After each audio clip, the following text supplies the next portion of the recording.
قەیرانی سوتەمەنی لە هەرێمی کوردستان بەردەوامە، بە تایبەت بەنزین کە شۆفێران لە بەرەبەیانەوە لەسرە دەوەستن بۆ وەرگرتنی بەنزینەکەی حکوومەتی عێراق کە لیتری بە 690 دینار دابەش دەکرێت. أنا بأخوي أنا كل شو أنا دامي وقلت شو أنا بأخوي أنا برا حكي لكن مصلحتي ملة ثانية بس بمن معلو خوي أنا كان كسيك دوري خوي أنا أما زين عيبينية كان كسيك تكليف على كده شوار رجبة أو در رجبة أو يكيد دفتر خلنا نجيباني ملة كيف خويتي والله الأخوة بزياب زور باشا ساعات نيوكا وساين بو بنزين ساعات نيوكا ويسيبو النود ساعات نيوكا ويسيبو غاز ساعات نيوكا ويسيبو مرق أنا عذابي أم خلقبن بعذاب جديد بو كهرباء بعذاب جديد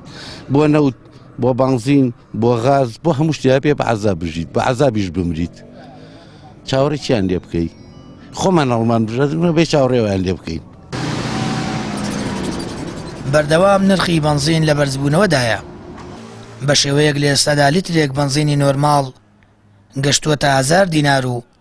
محەسەن بە 1025 دینار و سۆپەر بە 1100 دینار دابەش دەکرێت.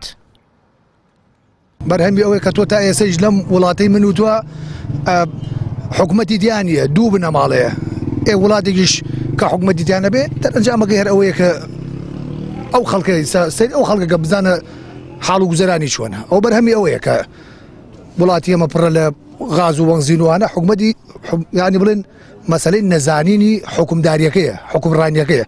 بەرهەمی ئەوەیە هێنا بەرەمی چی وەڵای خۆیان حەزەکە ناواوێ نا فەقیر نییە فەقیری لە چیا بێ بەنزین یا نەودیا چی هەموو شتێکی هەیە ئەوەی خۆی فرۆشێ بە دەرەوەی وڵات بە سیارێکی کەمتریش لە مێشکە خەڵک سەرێ بوەگرێ. هەرێمی کوردستان لە ناو دایان قەیراندایە و ماوەی چەند ساڵێکە لەسەر شانی هاوڵاتیان قەیرانی سوتەمەنی قوڵ بووتەوە. حکوومەتی هەرێم بۆ چارەسەری قەیرانەکان پەنای بۆ بەغداد بردووە و تا ئێستا بەرپرسانی هەرێم نەیانتوانیوە نرخی سوتەمەنی بەگشتی دابەزێنن، ئەمە دوای چەندین بەڵێنی بێکردار. لە سەروبەندی بەرزبوونەوەی نرخی بەنزین هەرزوو بەرپرسانی حکوومەتی هەرێم ڕایانگەیاند هەوڵ دەدەن